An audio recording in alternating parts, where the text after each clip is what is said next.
안녕하세요. 40대 초반에 홀로서기에 성공한 평범한 여성입니다. 팔이 안으로 굽는다는 말 알고 계신가요? 보통 자기 가족을 두둔할 때 쓰는 말인데요. 오늘 그 때문에 패가망신한 시댁에 대한 사연을 여러분에게 들려드릴까 해요. 저는 아주 평범한 회사원이었고 남편도 괜찮은 회사를 다니던 맞벌이 부부였어요. 시댁에는 시부모와 시누이가 있었죠. 시누이는 늦둥이로 남편보다 10살가량 어렸어요. 그래서 시부와 남편은 시누가 해달라는 모든 걸 다 해줬죠. 연애할 때는 저보다 동생을 더 챙기는 듯한 모습에 여러 번 싸우기도 했어요. 그래도 시누를 아끼는 남편과 시부를 보며 좋은 감정을 가지려고 노력했어요. 그런데 사람 마음이 그렇게 되지 않더라고요. 알고 보니 시누가 상당히 영악한 아이였거든요. 저희가 결혼할 때만 해도 고등학생이던 신우는 결혼 3년 차에 대학생이 되었어요. 제가 사는 지역에 있는 대학에 입학했다고 하더라고요. 시댁에서 멀어서 자취 이야기가 나오고 있었어요. 극성스럽게도 남편과 시부는 신우가 혼자 살도록 놔두지를 못했어요. 여보, 동생 우리 집에서 대학 다니면 안 될까? 계속 있는 건 아니고 주말에는 본가에 보낼 거야. 다만 혼자 두려니까 요즘 너무 위험한 것 같아서. 어떻게 생각해? 당신만 허락하면 그렇게 하고 싶은데. 당시에 대학가 근처에 강력 범죄 사건이 많았거든요. 그래서 뚝 잘라 싫다고 말할 수는 없었어요.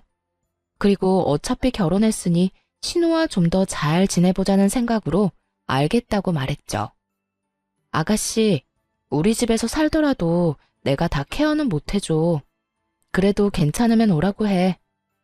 아침 저녁 밥 차려주는 것 정도는 할 수 있고 빨래야 세탁기가 돌리니까 괜찮은데 다른 자잘한 부분은 신경 쓸 수 없을 것 같거든. 그래? 그거면 됐지. 밥 먹이고 빨래만 해주면 돼. 나머지는 동생도 이제 성인이니까 알아서 할 거야. 고마워 여보. 그럼 동생한테 그렇게 이야기한다. 우리 집이 안전하고 대학과 가깝기도 했고 그때는 아직 아이도 없어서 신우를 돌봐주기로 했죠. 평일에는 우리 집에서 주말엔 시댁에서 지낸다는 조건으로 함께하기로 했어요.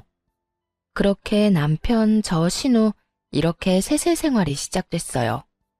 그런데 낙관적으로 생각했던 처음과 달리 점점 불미스러운 일이 벌어지지 뭐예요.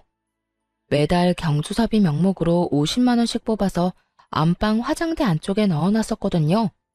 그런데 신우가 온 지 2달쯤 지났을 때부터 그 돈이 조금씩 주는 거예요. 처음에는 남편이 가져갔겠지 편하게 생각했어요. 그런데 남편은 가져가면 항상 그 다음날 바로 채워놓거든요. 그리고 돈을 가져가면 가져간다고 이야기를 꼭 해요. 돈이 계속 채워지지 않는 걸 보고 이거 뭔가 문제가 있구나 하는 생각이 들었죠. 꼭 돈만이 문제가 아니었어요. 명품 가방을 딱 하나 가지고 있었는데 특별한 날에만 사용하는 거였거든요. 당연하게도 굉장히 아껴서 들곤 했죠. 근데 친구 결혼식에 가려고 꺼냈더니 스크래치가 나고 오물이 묻어있는 거예요. 그렇게 썼을 리가 없어서 이상하다 싶었는데 웬걸 다음에 쓰려고 봤을 때 더 스크래치가 많아진 거 있죠? 그때 직감했죠. 지금 이 가방을 누가 나 몰래 쓰고 있구나 하고요. 여자 가방을 저 외에 쓸 사람이 이 집에 누가 있겠어요. 그래서 나를 잡고 신우와 남편이 있는 곳에서 말하기로 했어요. 아무래도 신우를 콕 집어서 경고하기는 좀 그래서 남편이 눈치채고 대신 말해주도록 빙빙 말을 돌렸죠. 여보, 화장대에 있는 돈 가져다 썼으면 나중에 꼭 채워 넣어줘. 요즘에 계속 돈이 비더라. 거의 2, 30만 원씩 비던데? 당신 요즘 무슨 문제 있는 건 아니지? 돈이 빈다고? 내가 가져간 거 아닌데? 나는 가져가면 그 다음날에 바로 채워놓잖아. 당신이 착각한 거 아니야? 내가 돈 갖다 놓는데 착각할 일이 없지. 지금 5달째 2, 30만 원씩 계속 비었어. 그러면서 슬쩍 신호를 봤는데 아무 말 못하고 은근슬쩍 자리를 뜨려고 하더군요. 이 와중에 남편 놈은 그게 신우 짓이라는 것을 아예 생각도 못하고 있었고요. 미련하게 왜 생각을 못하는 걸까요? 이 집에는 셋뿐이고 신우 들어오기 전에는 돈이 없어진 적도 없었는데 아니면 그만큼 신우를 믿는 걸까요? 몰래 자리를 뜨려는 신우에게 말했죠. 그리고 아가씨도 오빠한테 가방 하나 사달라고 하세요. 몰래 제 가방 가져가서 쓰지 말고요. 그 말에 신우가 딱 잡아떼더군요. 아니에요.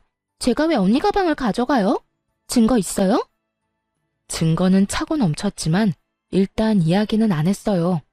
그것까지 다 말하면 이 관계가 아예 끝날 것 같아서요. 대신 신우에게 말했죠. 제가 모르는 영수증이 가방에서 나왔는데 그게 무슨 뜻이겠어요? 다른 사람이 썼다는 거잖아요. 마땅한 증거가 없다고 생각했는지 신우가 당당하게 대꾸하더군요. 그랬다고 제가 가져갔다고 확신하는 건 뭐예요? 저 의심하고 있는 것 자체가 진짜 열받거든요? 당신 지금 뭐 하는 거야? 왜 애를 잡아? 내 동생이 그랬다는 증거도 없으면서 왜 그런 식으로 말을 해? 증거가 왜 없어? 그럼 누군가가 몰래 가방을 썼는데 네가 썼어? 여기 영수증의 화장품 가게 네가 간 거야? 당신이 예전에 쓴 거겠지. 최근 날짜거든? 당신도 알잖아. 내가 그 가방 특별한 날에만 드는 거. 아님 진짜 네가 가져갔던 거야? 너 바람 피우니? 어떤 여자한테 화장품 사줬는데?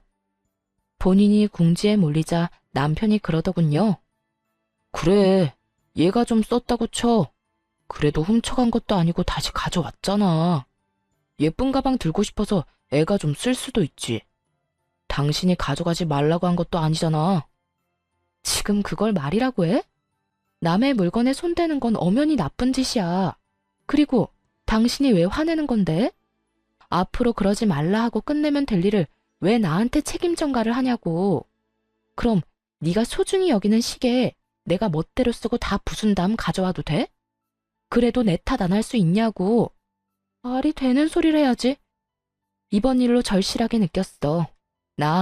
더는 아가씨 우리 집에서 지내게 못하겠어. 그러니까 아버님한테 근처에 자취방 하나 잡아달라고 말해. 너 진짜 이기적이다. 차갑고 정도 없어. 어떻게 내 동생을 내보내라는 말을 해? 이 집이 네 집이야? 반은 내 거잖아. 그래. 그리고 나머지 반은 내 거지. 난 문제 일으키는 사람이랑 같이 못 살아. 그러니까 당신이 알아서 해결해. 내가 왜? 내쫓고 싶으면 네가 말해. 남한테 시키지 말고. 이렇게 이야기하면 시댁 가서 이야기 못할 거라고 착각이라도 한 모양이더군요. 그래서 주말에 당장 시댁으로 내려가 시부에게 말했어요. 아버님, 이번에 오셔서 아가씨 자취방 찾아보셔야 할 것 같아요. 저희는 더 이상 아가씨 데리고 있기가 힘들어서요. 갑자기 그게 무슨 말이야? 너희가 봐주기로 했잖아. 밥하고 빨래만 너희 거 하면서 같이 해주면 되는데 그게 뭐가 그렇게 힘들어? 그건 안 힘들어요. 다른 부분이 문제라서 그렇죠. 뭐가 문제인데 그래? 이런 말 드리기 좀 그렇지만 아가씨가 저희 집 물건을 좀 함부로 써요. 제 물건 함부로 가져다 쓰는 건 그렇다 칠게요. 더 큰 문제는 매달 저희가 경조사 비용으로 빼놓은 돈까지 가져간다는 거예요. 아빠, 나는 그런 적 없어. 새언니가 아무 증거도 없으면서 나 모함하는 거야. 네가 돈 다른 데다 두고 착각한 거 아니냐? 얘가 왜 도둑질을 해? 아버지, 이 사람 말 듣지 마세요. 저번부터 동생이 잘못했다고 누명 씌우고 난리예요. 증거도 없으면서. 증거가 왜 없어? 시댁 가족들 다 모인 자리에서 바로 홈캠에 찍힌 영상을 보여줬어요.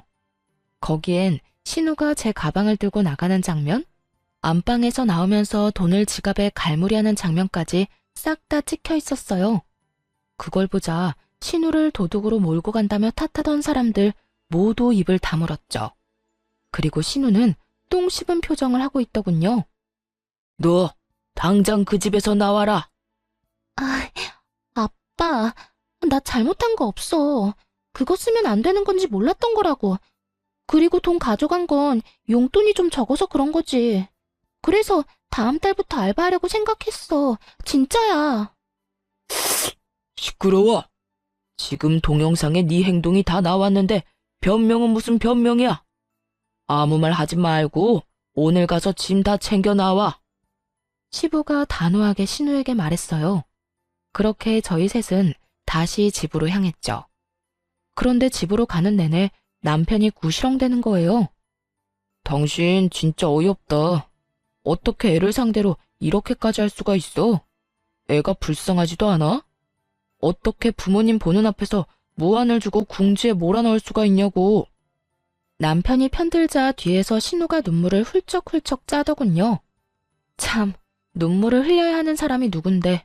매달 30만 원씩 돈 비어도 5달을 참아주고 아끼는 가방에 흠집이 나도 눈 감아줬더니 말하는 꼴 보세요. 왜 남편한테 저런 이야기를 듣고 있어야 하는지 정말 이해가 안 갔죠. 당신은 내가 잘못했다고 생각하는 거야? 그래서 내가 셋이서 해결 보려고 했잖아. 그런데 시댁에 이야기하라며? 당신이 그래놓고 왜 화가 났는데? 또 다 내 잘못인 거야? 말해봐. 돈 빈 거 채워넣은 것도 나고 아끼던 가방 하나 잃게 생긴 것도 나야. 이 집에서 제일 잃은 게 많은 사람은 난데 왜 화를 내면 안 돼? 그리고 잘못을 했으면 잘못했다고 인정을 해야지. 그럼 깔끔하게 끝날 일이잖아. 그걸 못해서 가족들 앞에서 창피를 당한 게 어디 내 탓인가? 당신이며 시부모님이며 애를 오냐오냐 키우니 이러지. 애가 무슨 짓을 해도 혼 안 날 거라 믿고 저렇게 나쁜 짓을 하잖아.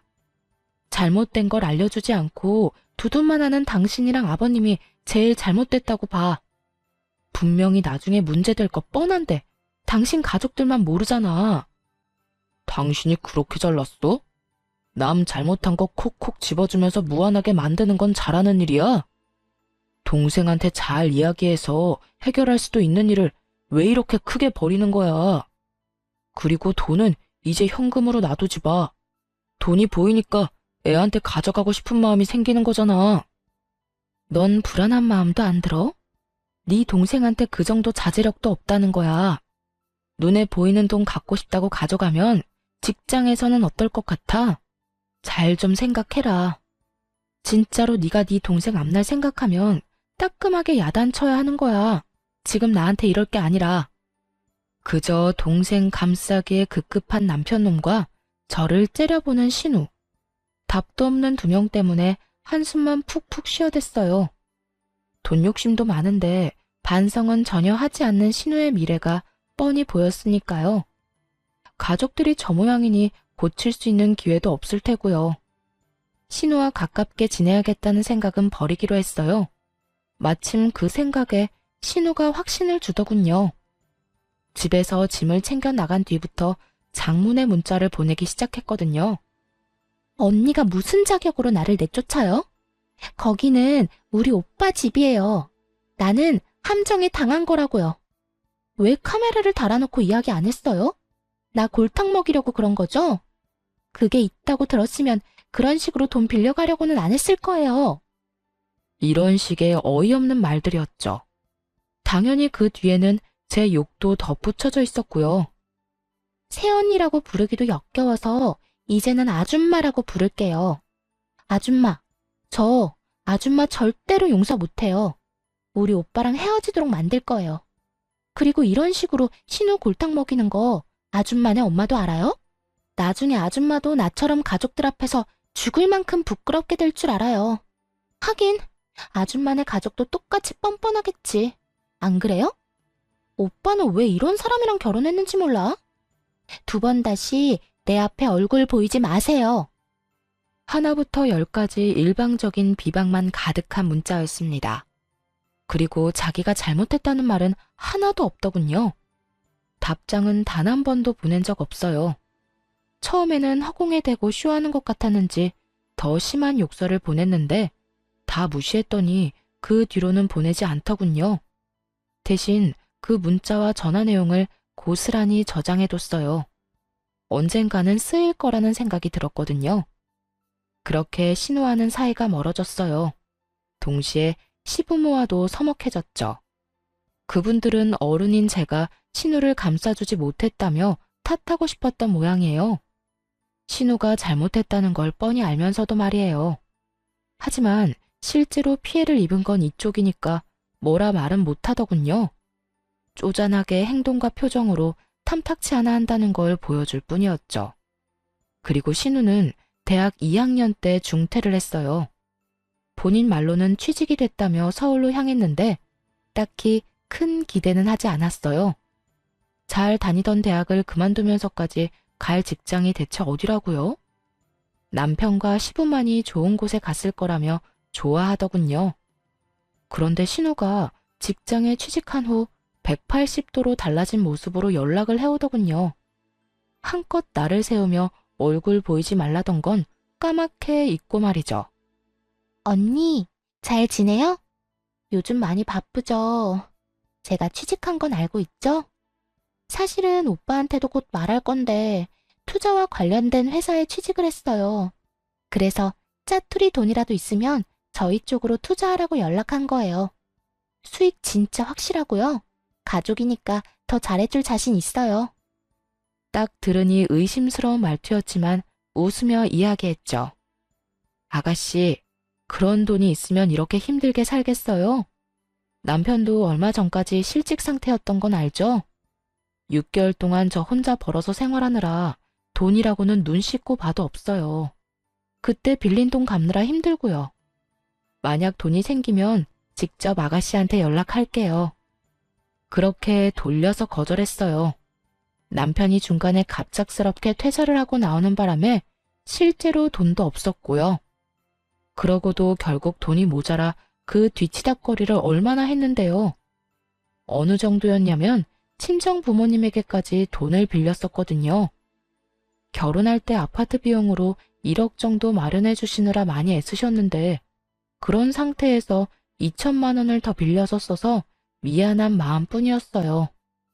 그래서 최대한 빨리 돌려드릴 생각으로 약 1년간 돈을 모으고 있었죠. 그렇게 신우와의 통화를 끊고 남편에게 말했어요. 당신 혹시라도 아가씨가 투자하라고 하면 절대 하지 마. 알았지? 우리 지금 돈 갚는 것만으로도 버거워. 나중에 당신 돈 더 벌고 나서 목돈 좀 생기면 해주든지. 아무튼 지금은 절대로 먼저 나서서 할 생각 하지 마.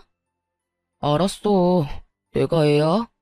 알아서 다 잘할 거니까 걱정 마.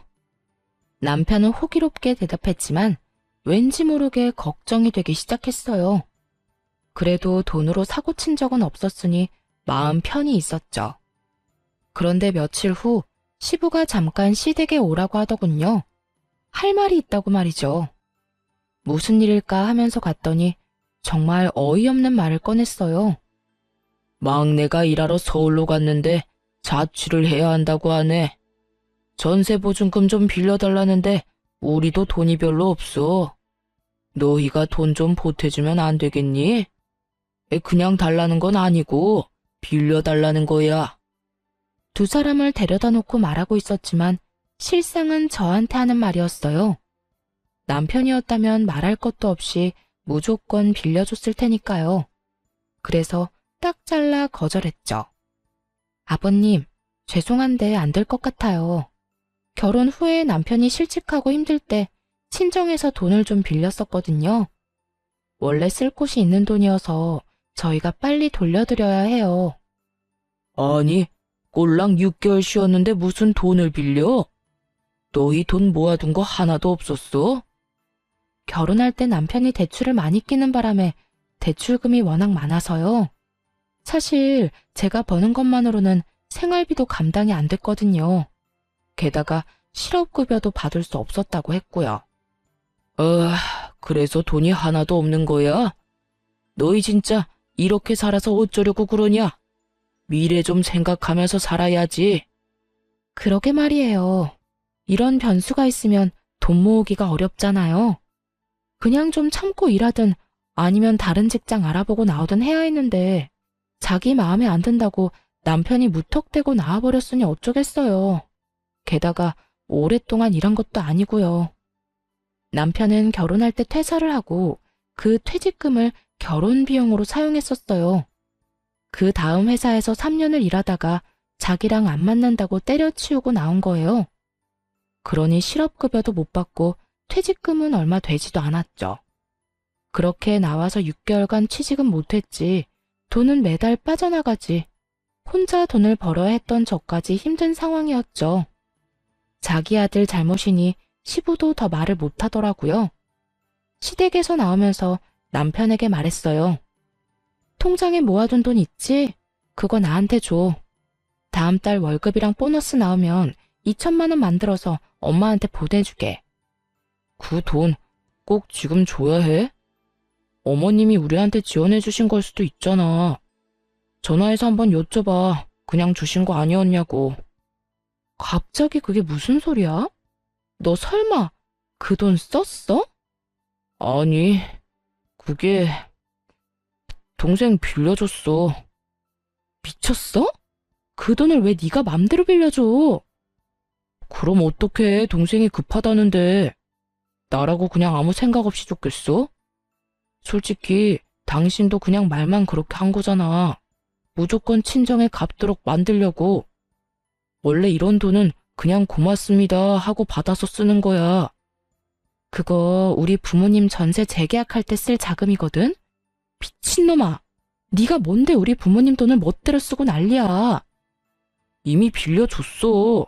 그건 당신이 알아서 처리해. 그리고 부모 자식끼리 돈 좀 빌려주고 늦게 갚을 수도 있는 거지. 미친놈. 답이 안 나오더라고요. 너무 열받아서 그 다음날 연차 쓰고 집에 와서 뭘 했는 줄 아세요? 남편이 아끼는 물품들 사진 찍어서 중고 어플에 올렸어요. 고가의 시계부터 얼마 전에 직접 구매한 스타일러까지 싹 다요.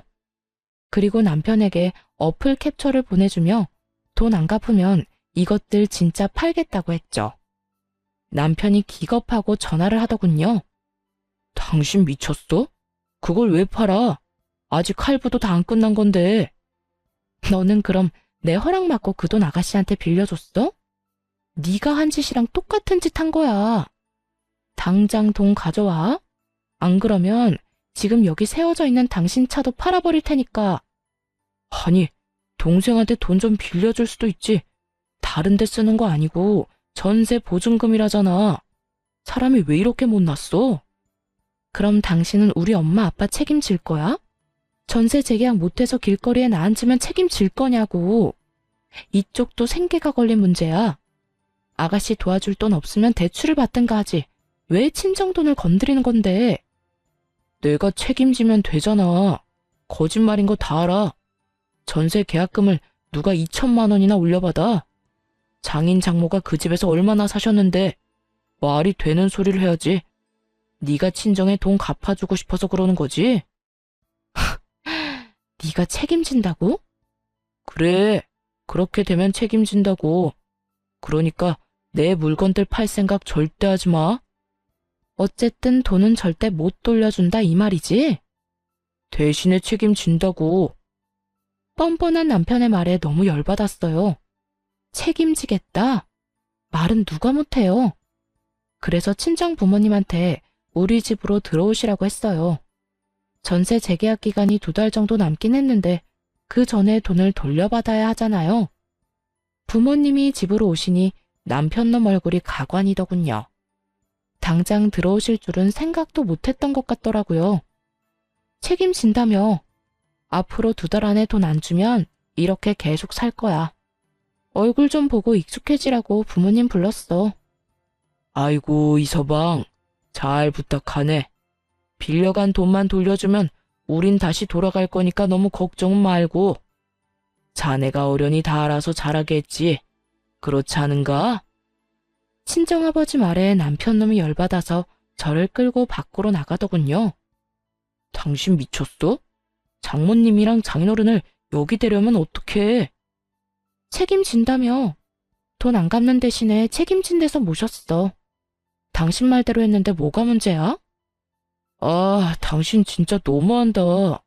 동생한테 빌려준 게 그렇게 고가웠어? 이해해줄 때도 됐잖아. 난 이해 못하겠으니까 혼자서나 이해하시고요. 돈이나 다시 달라고 해. 허락도 없이 남의 돈으로 선심 쓴 주제에. 돈 넘지 마. 너 이 돈 받아가면 우리 이혼이야. 아무리 그래도 이건 좀 아니지. 나도 여태 많이 참았어. 네가 내 욕하고 우리 집 무시한 거 모를 줄 알았어? 이미 동생한테 이야기 다 들었거든. 그나마 당신이 우리의 엄마라서 여태 참았던 것뿐이야. 맹세코 신우에게 그런 이야기를 한 적 없어요. 솔직히 하고 싶은 말은 너무도 많았지만 참은 거죠. 남편 욕이 제 얼굴에 침 뱉는 것밖에 안 된다는 걸 아니까요. 그래서 친구나 가족한테 말도 못하고 끙끙 앓을 수밖에 없었어요. 게다가 사이가 나빠서 연락도 안 했던 신우한테 그런 이야기를 했다? 신우 연락은 무시하면 무시했지 누가 붙잡고 미주알 고주알 이야기한대요? 그러고 싶은 마음조차 없었는데 이런 말을 들었다 하니 참 웃긴 일이었죠. 신우가 없는 말 만들어가며 이간질 시킨 게 분명해 보였어요. 한창 욕이 가득한 문자 보내던 때 이혼시키겠다고 으름장을 놓았었잖아요. 그런데 그게 오해라고 남편 놈을 설득시키고 싶은 마음이 없어졌어요. 오히려 제 쪽에서 이혼 이야기를 꺼내고 싶었거든요. 이렇게 살다간 진짜 화병으로 죽는 게 아닐까 하는 생각이 들었으니까요. 그래? 그럼 증거 가져와. 나도 증거 모아서 이혼 소송할 테니까 어디까지 가나 한번 해보자고. 그러자 남편이 입술을 깨물며 눈을 질끈 감더군요. 자기는 진심이 아니고 홧김에 그냥 한 말이었다는 양 말이죠. 진짜 이혼하겠다고? 미쳤어? 와, 이젠 부정도 안 한다 이거지? 알았어. 소송하자면 누가 무서워할 줄 알고? 그렇게 치열한 이혼 소송에 들어갔어요. 정말 피말리고 힘든 시간들이었어요. 최대한 많은 권리를 가져오려고 얼마나 노력을 했는지.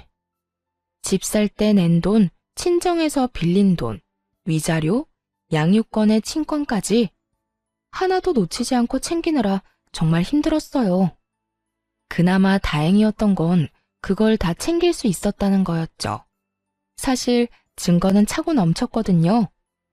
신우가 저를 무시하고 욕한 문자는 수두룩했지만 제가 시댁을 욕하고 무시했다는 문자는 전혀 없었으니까요. 하지도 않은 일에 증거가 있을 수는 없었으니 당연한 결과였죠. 그렇게 남편과는 깨끗하게 이혼했어요.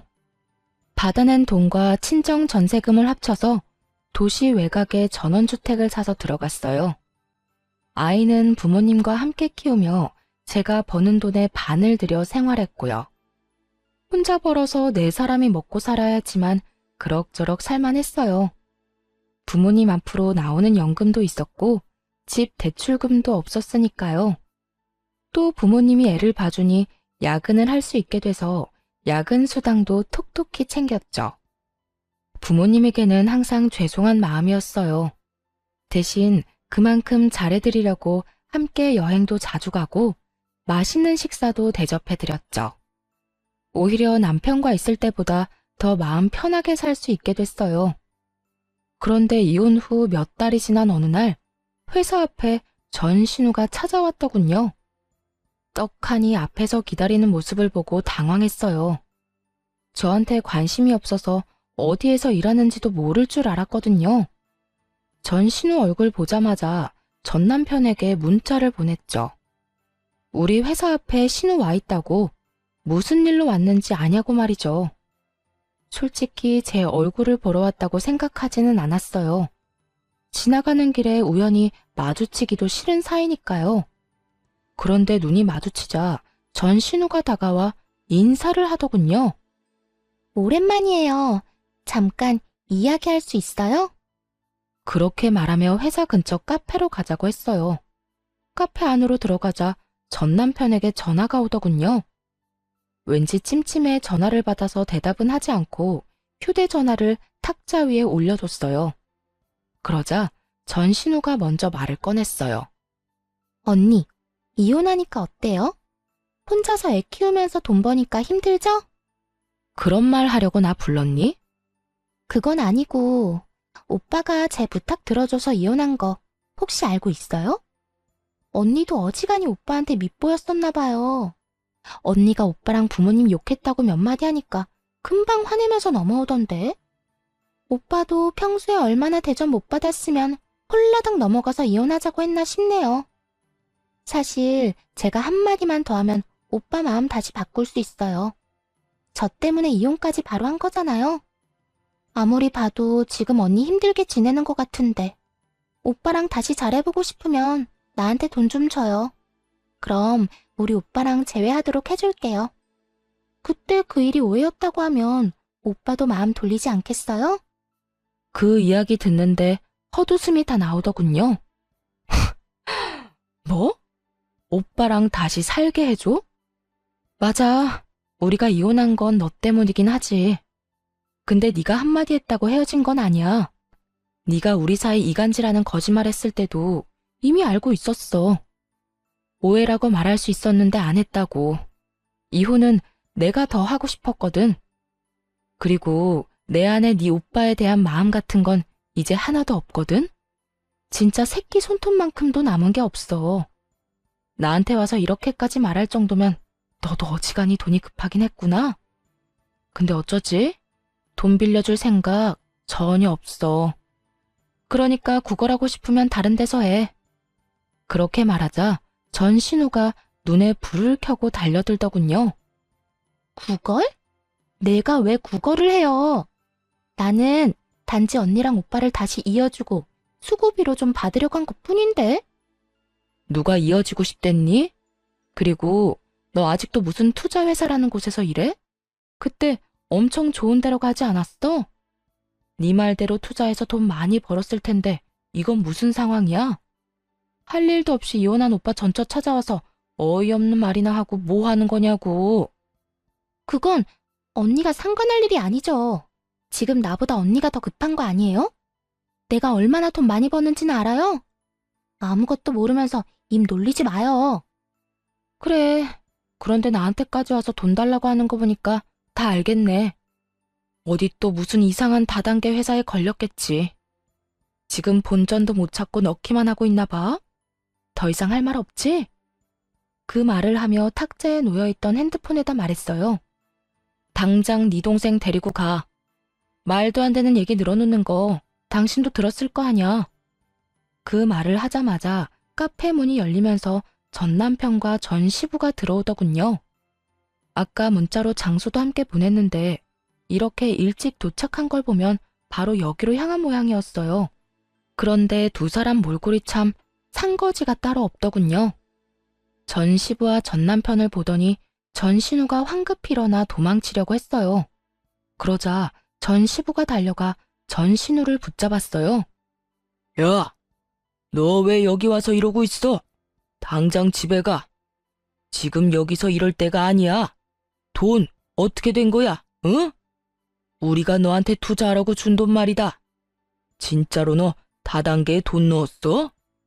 전 시부가 전 신우에게 윽박 지르는 거 처음 봤어요. 표정이 완전 악귀가 따로 없더군요.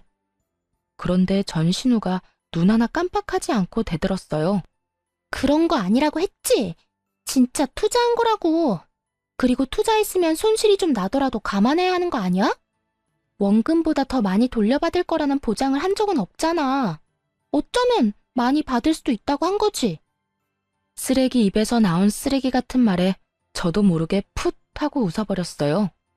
그러자 전 남편이 그러더군요. 미안하다.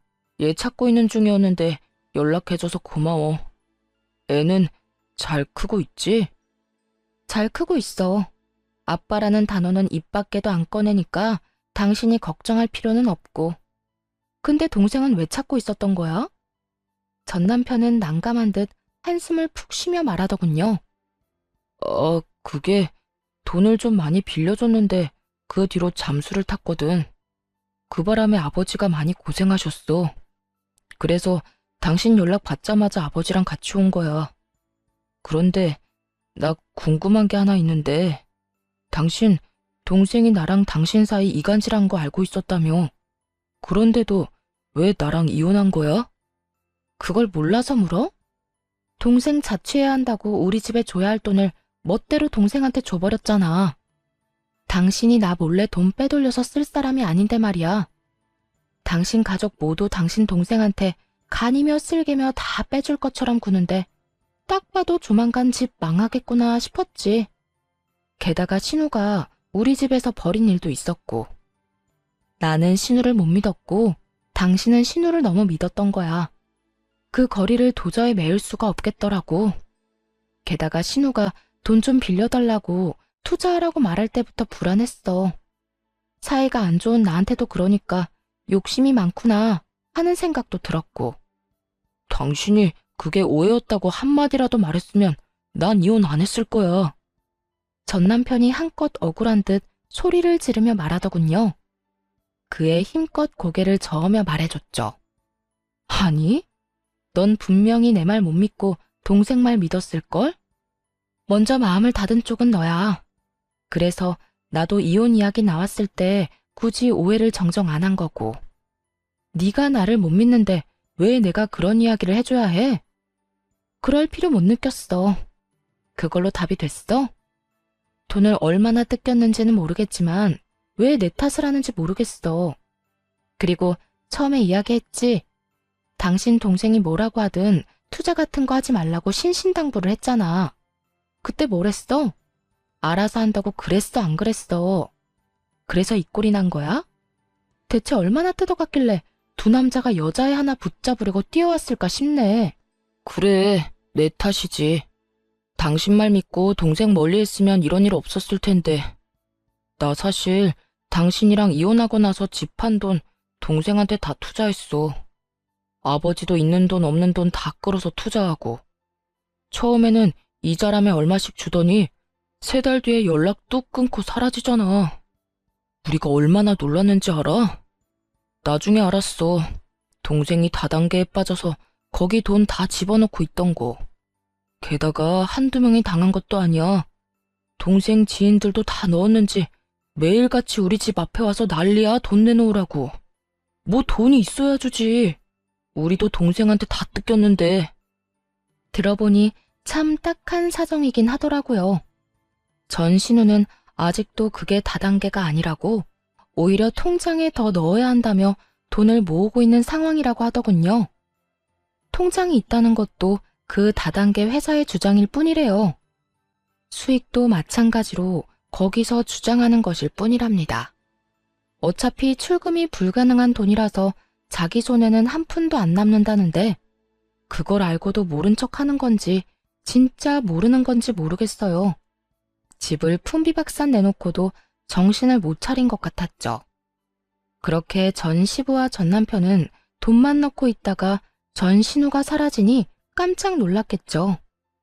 혹시라도 돈 떼먹고 도망갈까봐 급히 신우를 찾아다녔던 거라고 하더군요. 뭐 세간살이 팔아서 다단계에 돈 집어넣었다고 하면 이미 볼장 다 본 거죠. 전 남편이 그러더군요. 당신은 다 알면서 혼자만 빠져나간 거였어. 한마디라도 해줬으면. 해줬더라도 그게 네 귀에 들어갔겠어? 내 욕만 한 바가지 했겠지. 내가 그랬지? 동생이 나쁜 길로 가는 것 같으면 따끔하게 혼내야 한다고. 그래야 그런 짓 2번 다시는 못한다고. 그런데 오냐오냐만 하고 있으니 이 난리가 나지. 가족, 지인들 돈 빌려서 다단계에 투자하는 게 나쁜 건지 좋은 건지도 모르고.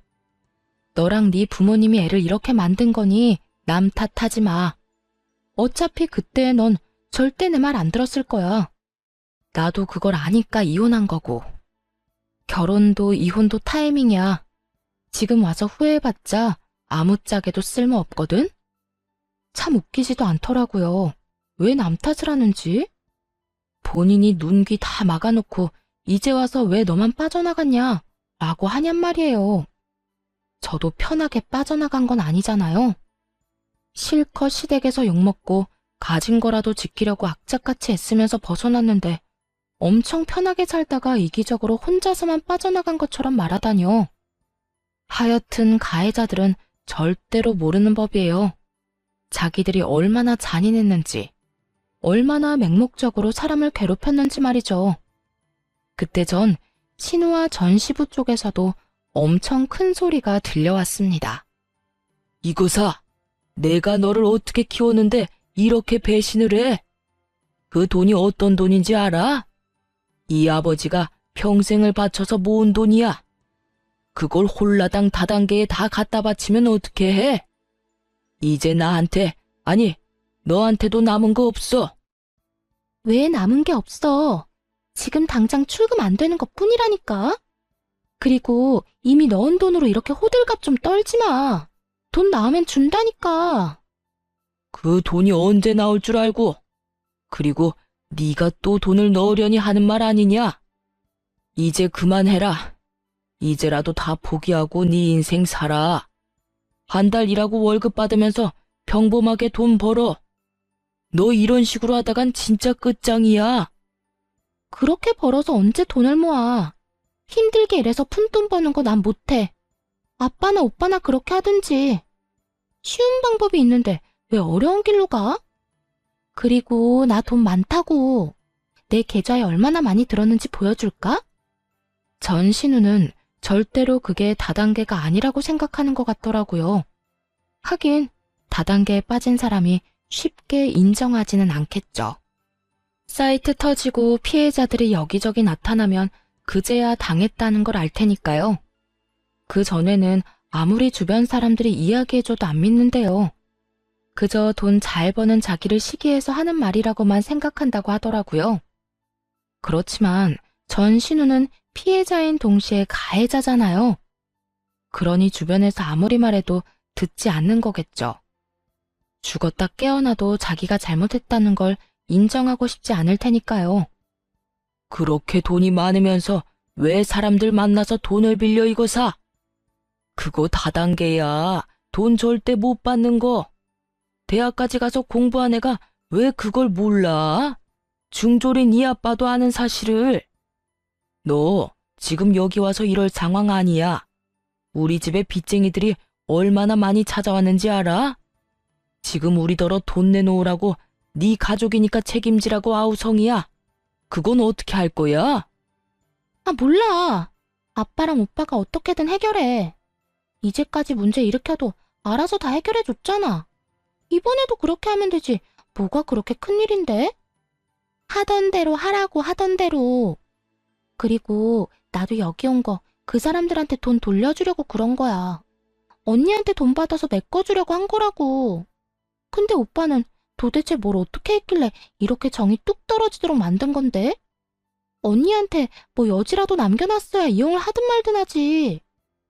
우와, 지켜보는데 머리가 다 아프더라고요. 쓰레기도 이런 쓰레기가 없었죠. 민폐갑, 진상 대마왕, 이런 단어들이 절로 생각날 만큼 전신우의 행동은 민폐와 진상 그 자체였어요. 게다가 제 돈으로 빚쟁이들 돈 메워주려고 했다니요. 그 빌어먹을 발상은 어디서 나오는 건지, 그리고 전 남편과 이간질하려고 그렇게 애썼으면서 도리어 지금은 자기 오빠에게 왜 여지를 남겨두지 않았냐는 소리까지 하더군요. 필터 없이 더러운 생각을 입 밖으로 내는 전신우를 보며 전 남편에게 말했죠. 참 잘 키웠다, 잘 키웠어. 만족하지? 너랑 네 부모님이 애 저렇게 만든 거야. 여동생이 싼 똥 열심히 치워봐. 직접 그런 미래를 만들었으니까. 너랑 이혼해서 정말로 마음이 놓인다. 안 했으면 어쩔 뻔했어? 이런 꼴을 나한테 보이면서 내 탓을 해? 너 양심은 있어? 내가 볼 때 저 정도면 병이야. 정신병원 입원이라도 알아봐야 하는 거 아니야? 하긴 말 안 해도 네가 잘 알아서 하겠지. 난 상관없는 사람인데 신경 쓸 필요는 없지. 전 남편은 쪽팔린 듯 고개를 숙이고 손바닥으로 연신 마른 세수만 하고 있더군요. 그런 아수라장을 두고 밖으로 나가며 전 남편과 전 신우에게 경고했어요. 이런 식으로 한 번만 더 찾아오면 만나주지 않고 경찰에 신고부터 할 거야. 그러니까 앞으로 연락하지 마. 이런 쓸데없는 데 시간 뺏기고 싶지 않거든. 지지고 볶고 싸우고 싶으면 가족들끼리 알아서 하라고. 그 뒤로 한두 달 뒤에 전 시댁 소식을 대충 듣게 됐어요. 전 신우는 제 말대로 정신병원 상담하고 입원하게 됐다고 하더군요. 본인도 어떻게 할 수 없다는 걸 잘 알고 있었던 것인지, 아니면 빚 독촉하는 사람들에게 돈 갚을 길이 없으니 도망간 것인지 모르겠지만 스스로 입원을 결정했다고 했어요. 남은 피해자들만 억울하게 된 거죠.